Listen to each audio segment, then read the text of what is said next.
sure.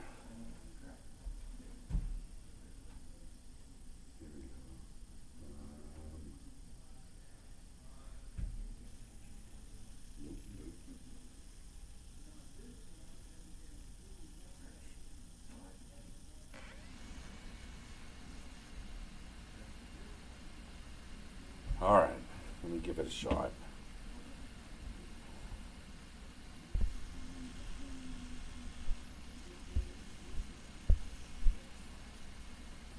So I think this is the first time in this course. See, this is one of the things I'm thinking about trying to do. This is unrelated to anything. This is the first time that calculus shows up in this course. So to your point, in a straight sort of sense to your point, if you think about statics could be broken into two courses. And one course could be a freshman course. And it could be up to this point. And then the second course could sit after, like a calculus course, and it could have some of this material, maybe not. So in other words, there is this part, and then there's another part that's non-calculus based, and then the rest is calculus. So if you think about it, there's a certain part, small part here that needs calculus, a large part that doesn't need calculus, and then another large part. So as shown, you could make a 2-hour course statics that sat your first year, and follow it up with a 1-hour course later that just did this. So you could break this curriculum up. So I don't know. But anyway, you got to exist inside these funny boxes that everybody built for you. So here's a box, okay? So you have a load, in essence. Imagine, if you will, you had I meant to draw that the other way. A beam that sat here that was like this, and then you started stacking bricks on it, and each of the bricks are homogeneous, so maybe they weigh a pound, and they're let me think about this. Let's just say they're 1 inch wide and they weigh 1 pound. And so you stack them. So you stack a whole bunch out here, say to right here, and they're supposed to be the same size. So then you stack a whole bunch of them here, and say you stack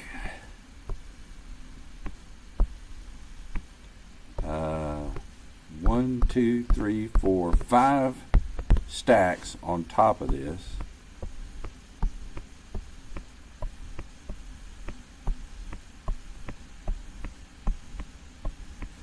Okay, so you have 5 stacks of bricks there. So that means for every 1 inch, you have 5 pounds. Because I think I had 5. 1, 2, 3, 4, 5. 5 bricks for every inch. And then say, this is not scale, but say this is 10 foot. And this is 5 foot. So in effect, excuse me, what you have is a beam that sat here with a load that's distributed across the top of it, because you stacked a whole bunch of bricks there, and it just so happens that it's 5 pounds per inch, but they sometimes don't like it listed that way. The inches are convenient, but they really like inches and then feet. So you have 60 pounds per running foot. So, in essence, excuse me, I did bring something to drink.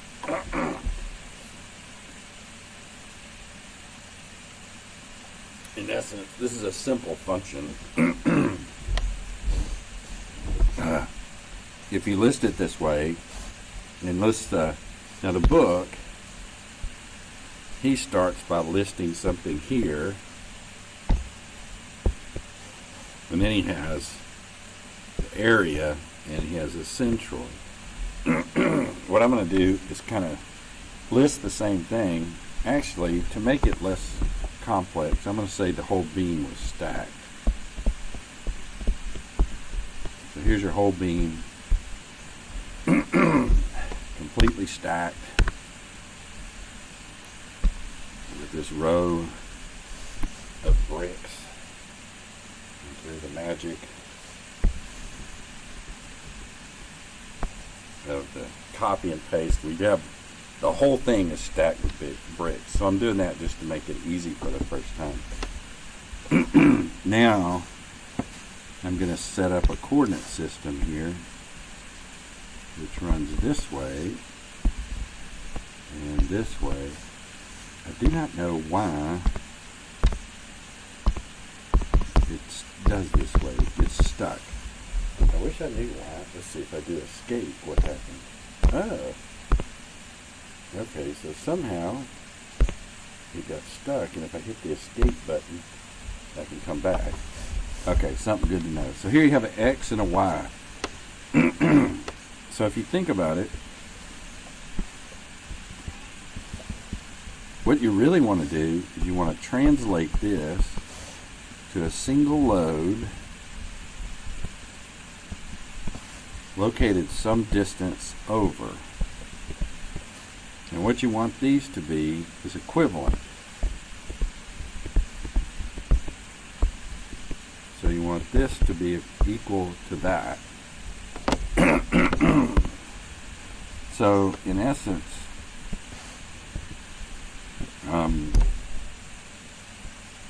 what you want is you want to find the total load. Well, it's a 10-foot beam, 10 foot long, and every 60 foot it has essentially, for every foot it has 60 pounds. And it stands to reason that the total load would be the number of bricks that you have times that 1 pound per brick, or in essence 60 pounds per running foot came from here, and then this, which would be 10 feet.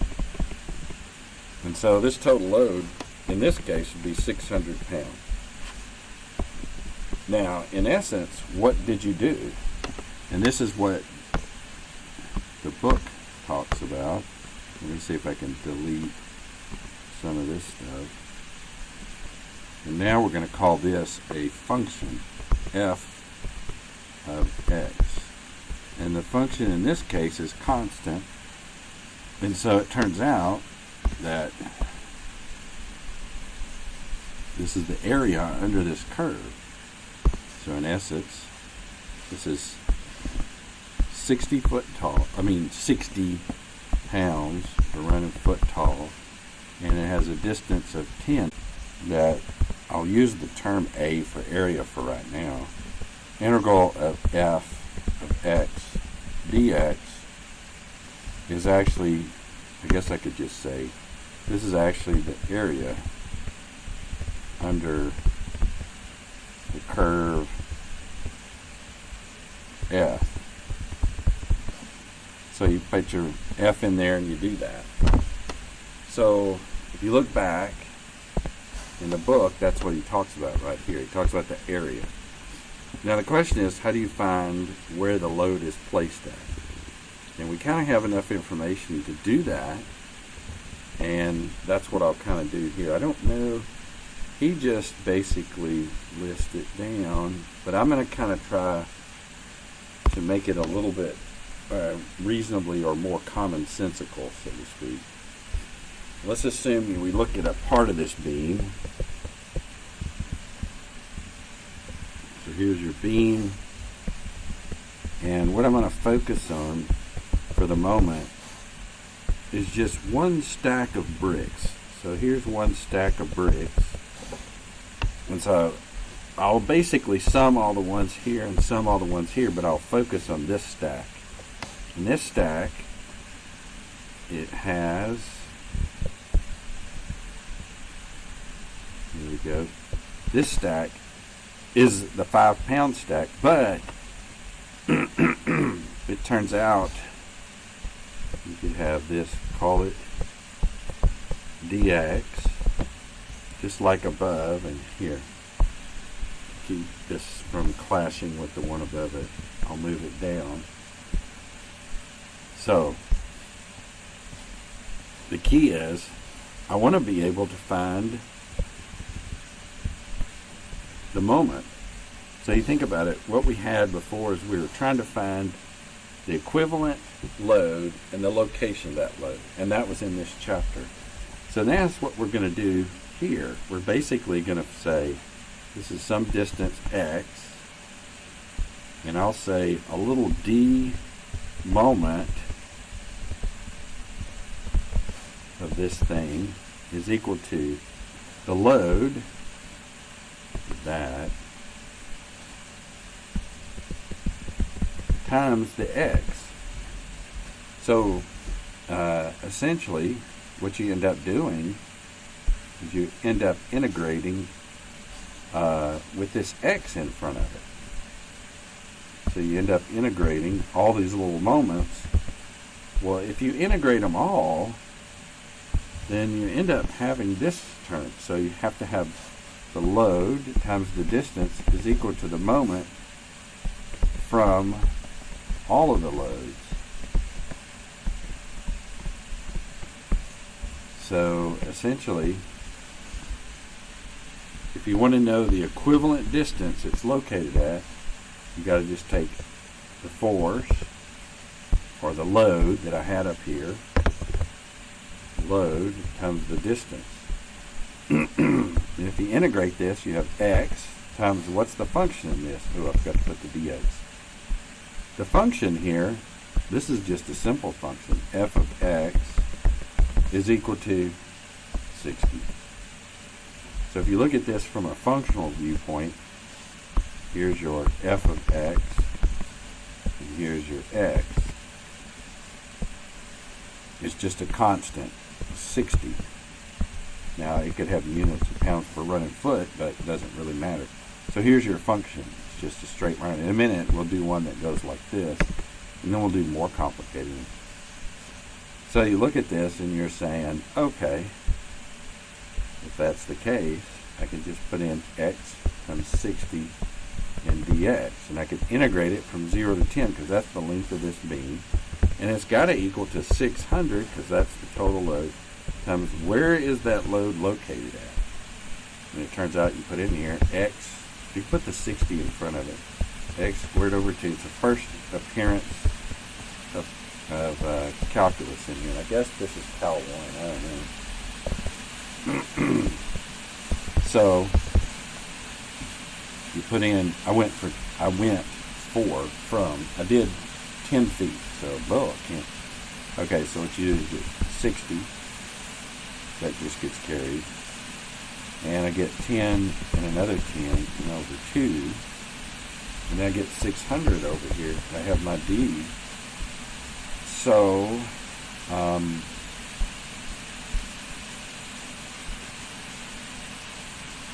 and actually, let's see, 600 and 15.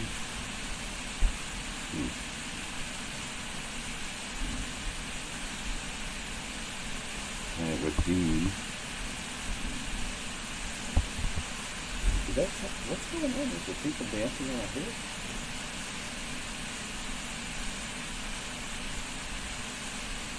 Huh.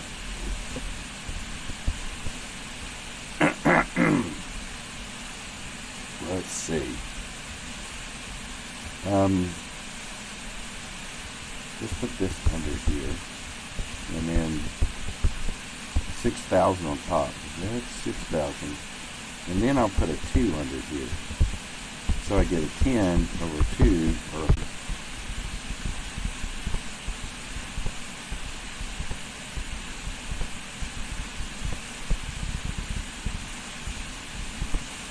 this.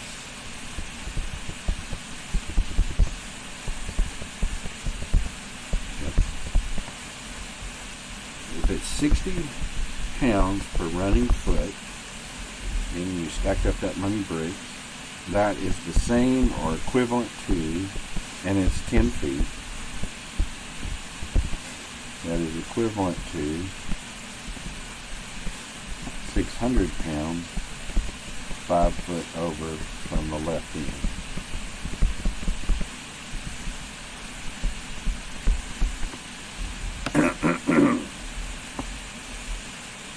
And that's pretty much it. So the next step is, if we have, okay, so here, let's change our load and say somebody stacked bricks that were 10 foot, but they stacked them in a way that the function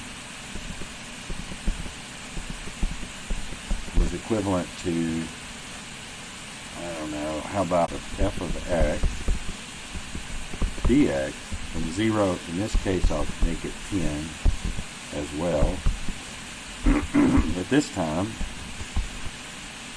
the load starts at 0 back here and continues, so the f of x is equal to 10 dx, which is equal to x squared over 2 from 0 to 10, which is equal to 100 over 2, which is 50.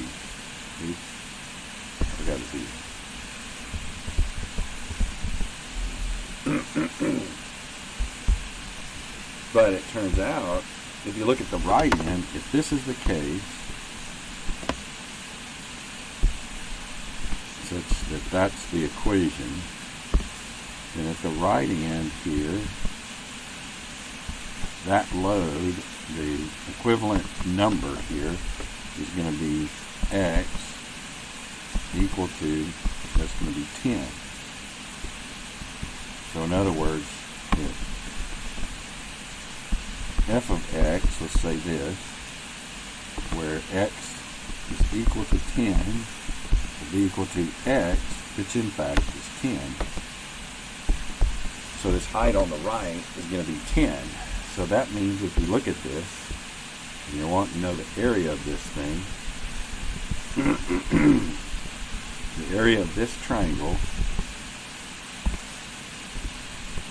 the area of that thing is going to be the length, 10, times another 10 high, and then half of that, which will be 50.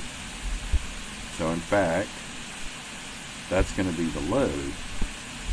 Now the question is, where is the location? And that's where this starts to get interesting, and that is, all I have to do is I again want to take the load. Okay, so what I'm trying to do is this.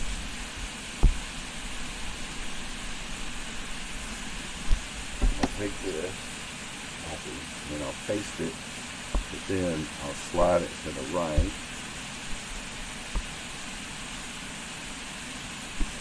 I want this thing to be equivalent to that thing. So, and this thing on the right, I'm going to get rid of all this stuff, and it's going to be like a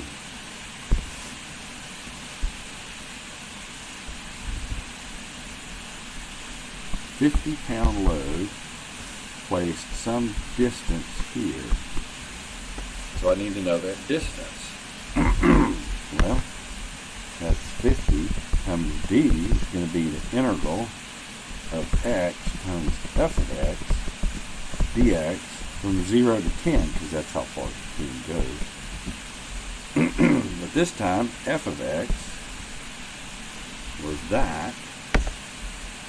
So you get integral from 0 to 10 of now x squared, which that gives you, you're going to have to give me a minute here. Oh, what are these? X to the third over 3 from 0 to 10. I don't know why I'm writing so big now. 10 to the third over 3.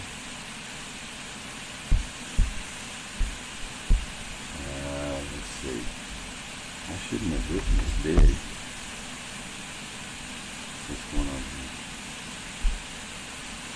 here? But that's equal to 50 times D. Did I do that right? Hang on. Or D is equal to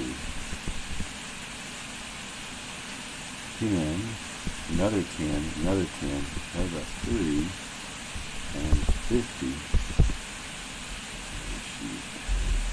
I just pull out my calculator and do that one.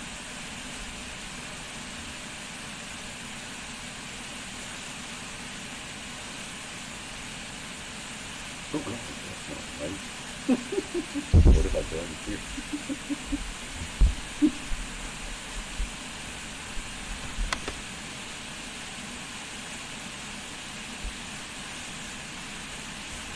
I'll boot this thing up.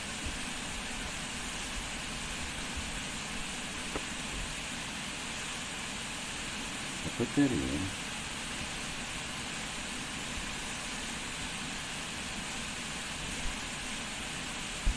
Is that right? Let's see. Up to 50 pounds. That's 10 times 150. And then I'm looking for the equivalent load, which would be X times here.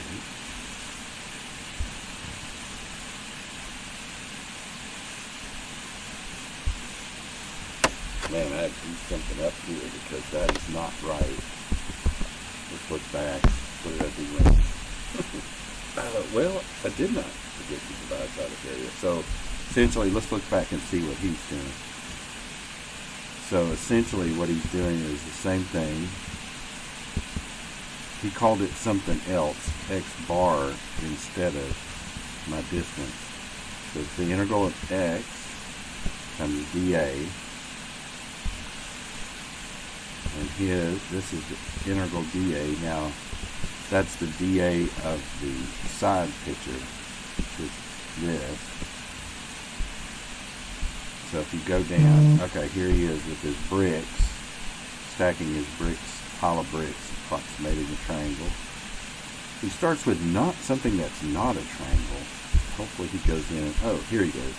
He goes and does a triangle. Okay, so this is exactly what I was doing, except he has a coefficient in front there, 160, so that at the very back end, he has a larger number here. But he does not carry out the integration there. That's interesting. Why did he not carry out the integration? He carried out the integration here. So if you look at this thing, what he did, put in the resultant load, which came from here, integrated it out. He went from here, which is, you can just put in your 2, 60 times this to the third over 3. Then he integrates here. He carries his 160 under here, and he gets 1.5. And so that doesn't get him where he wants. Well, that does get him where he wants. Okay, so if I go in there and do the same thing here, the resultant load is 648. But then he says it passed through the centroid of the triangle. He doesn't even define that. And the same thing, doing it here. So let me look back at what I did. So essentially, if I take a function X and I do exactly what he's saying,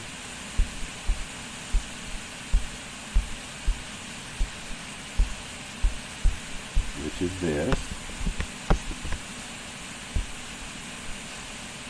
and I integrate from 0 to 10.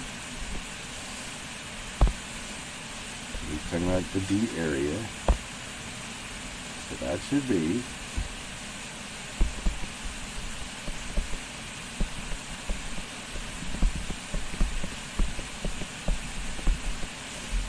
would be that, which would be equal to, I can't get to the right view.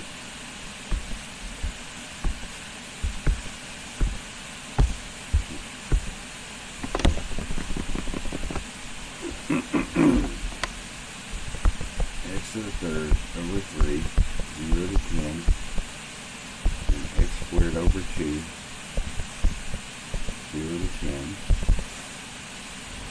which actually, since it's the same interval, I can end up with a 2 on top of the 3 times x, evaluated from 0 to 10. So I don't know how I got that.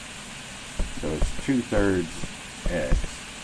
So in other words, if this was done in a generic sense,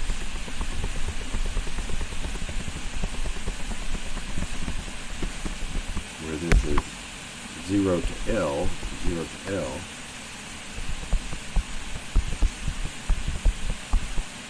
and x to the squared over 2, 0 to L, which would be L to the third over 3, L to the squared over 2, and that would be 2/3 times L, because this would cancel that.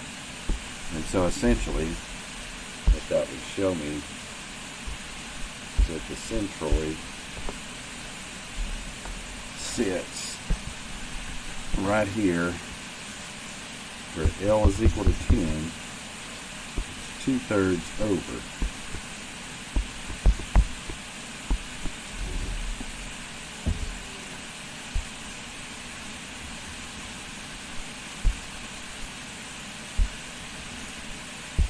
So, in essence,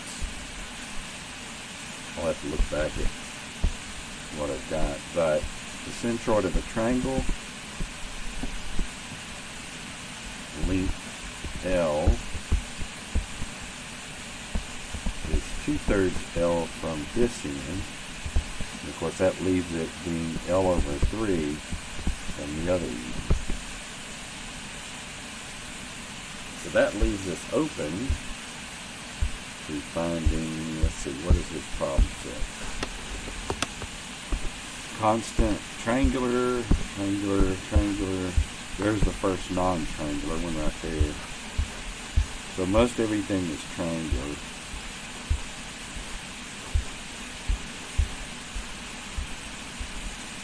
So, yeah, I'm gonna look at the plan. Yeah, I guess we might work a bunch of these next time, and I'll even pick up this one and work it. So,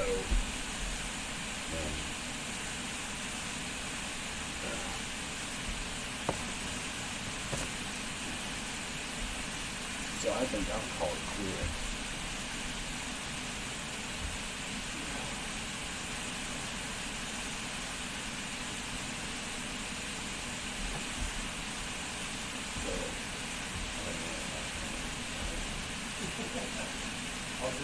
I'll do a revenue song. I'm not going to do what I'm doing in the Wednesday.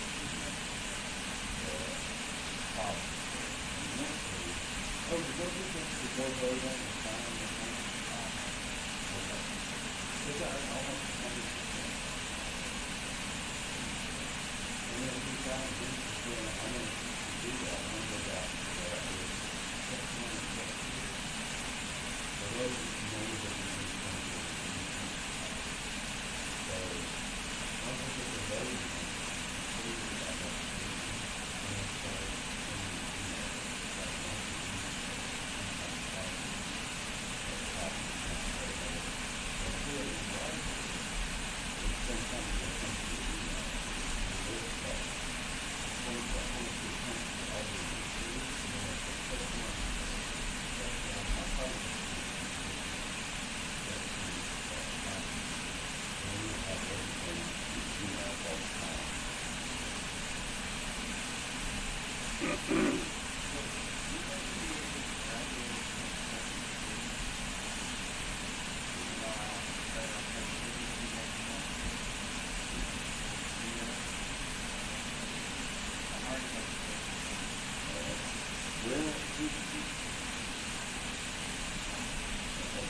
And everything changes. I currently are a person who's teaching this course for major subjects. So in other words, if you, when I go to the results, I think it's not the best side of the life. You don't have to know how to do it. There are some people for, reasons that I kind of understand a little bit better, that they just stick to the line and say, well, no, I'm not going to do that. And then there are times that the reason they're doing this is because they probably feel bad. You're like, well, I've got a full class ready, so I'm not going to sleep. And sometimes it's just reasons that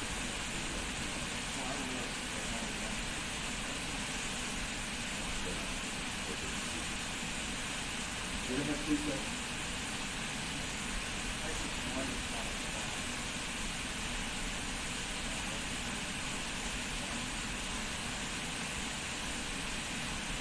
I wonder if the computers are not putting one section that has one person with their time. And you know what? That class probably looks different from the other. Probably why I know it is. I would guess.